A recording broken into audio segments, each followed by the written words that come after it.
कि युधिष्ठिर जी बिल्कुल शांत बैठे हुए हैं, चिंतित है। तो भगवान ने सोचा अब इन्होंने शत्रुओं को भी मार दिया है और राजा की पदवी से भी विभूषित हो गए, लेकिन अब क्या सोच रहे हैं, इसलिए शांत बैठे गए। कहा भैया युधिष्ठिर अब क्या कष्ट है आपको? कहा महाराज क्या बताऊं कि जिस गद्दी को पाने के लिए मैंने अपनों का इतना वध किया, जब इनकी विधवाएं मेरे आंखों के सामने से गुजरती हैं तो मेरा हृदय विदीर्ण हो जाता है। भगवान समझ गए कि अगर मैं इनको समझाऊंगा तो हमको केवल मामा का बेटा मानते हैं, और जब तक उपदेशक के प्रति गुरुत्व का भाव नहीं होगा उपदेश प्रभावी नहीं होगा।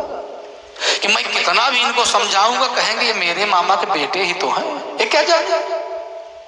तो अगर यही बात किसी वृद्ध से कहलवा दे, कोई वृद्ध कह दे बात भी मान लेंगे, और मेरा शिष्य जो सरसैया पर पड़ा हुआ है मेरा इंतजार कर रहा है उसका भी उद्धार हो जाएगा।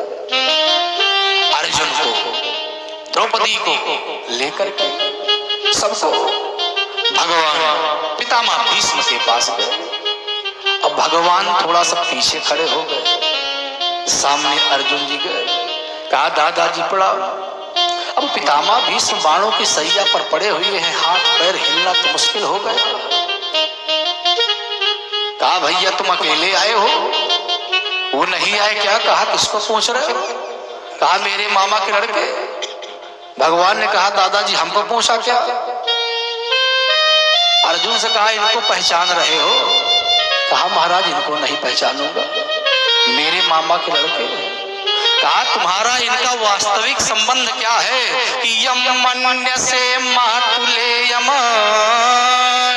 प्रियम मित्रम सुहृतमम अकरो सचिवम दूतम सौहृदवृत सारथि। तुम्हारा इनका वास्तविक संबंध क्या है? कभी मामा का लड़का बताते हो, कभी इक्का हकवा करके सारथी बना लेते हो, और कहीं पीछे में गुरु बना करके ज्ञान भी ले लेते हो। तो तुम्हारा इनका वास्तविक संबंध क्या है, मैं ये जानना चाहता हूँ। अर्जुन ने कहा महाराज इसी गीते में इन्होंने कहा है कि त्वमेव माता च पिता त्वमेव बंधुश्च सखा त्वमेव विद्या द्रविड़ं त्वमेव सर्वं मम देव देव। कोई संबंध कुछ तो बनाए, मैं तो सभी संबंध स्वीकार करता हूं। राक्षसों ने भगवान से बैर भाव रखा, रावण ने स्पष्ट कह दिया कि भक्ति न हुई है तामस देहा, भक्ति न हुई है तामस देहा, मन क्रम भजन मंत्र दृढ़ देहा, मन क्रम भजन मंत्र दृढ़ देहा, मन क्रम भजन मंत्र दृढ़ देहा। रावण ने कह दिया महाराज मेरा तामसी शरीर है, मैं सब कुछ खाऊंगा, प्याज लहसुन मांस मदिरा सब, लेकिन आपकी पूजा नहीं करूंगा। भगवान ने कहा कुछ कर सकते हो? कहा बैर करूंगा, लड़ाई करूंगा आपसे। कहा वही करो, क्योंकि मित्र से ज्यादा चिंतन शत्रु का होता है। मित्र को ये नहीं मालूम होगा आप कहाँ जाते हो क्या करते हो, लेकिन शत्रु को सब मालूम है कितने बजे घर से निकलते हो, कहाँ जाते हो, क्या करते हो, कितने बजे लौटते हो, वो सब खबर रखता है।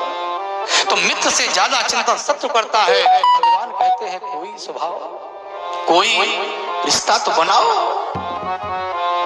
पितामह भीष्म ने कहा महाराज मैं भी आपका इंतजार कर रहा था। भगवान ने कहा जानबे करता हो कि बिना मेरे सामने आए आप अपने प्राणों का परित्याग करबे नहीं करेंगे। पितामह भीष्म ने कहा महाराज मैं आपसे निवेदन करता हूं कि इतना दिन इंतजार करवा के आप आए हो, कहा तो कह सदैव देवो भगवान प्रतीक्षता, सदैव देवो भगवान भगवान प्रतीक्षताम कलेवरम यावतिदम हिनोम्यहम प्रसन्न हासारुण लोचनो लसन मुखाम्बुजो ध्यान पथश्चतुर्भुजा सदैव देवो भगवान प्रतीक्षताम। हे प्रभु, इतना दिन तक आप प्रतीक्षा करवा के आए हो, कहा आहम यावत इदम कलेवरम हिनोमि तावत प्रतीक्षताम। जब तक मैं इस पंचभौतिक शरीर को न त्यागूं तब तक ऐसे खड़े रहिए। अब भगवान ने सोचा कि बुढ़ऊ को इच्छा मृत्यु का वरदान प्राप्त है कि जब चाहेंगे तभी मरेंगे।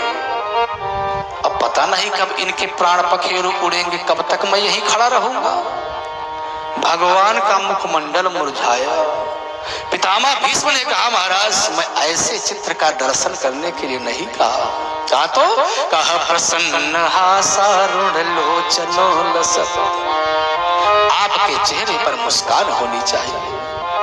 क्यों? कि तेरी मंद मंद मुस्कनिया पे, तेरी मंद मंद मुस्कनिया पे बलिहार सांवरे, बलिहार सांवरे। तेरी मंद मंद मुस्कनिया, तेरी मंद मंद मुस्कनिया पे बलिहार सांवरे, बलिहार सांवरे। तेरी मंद मंद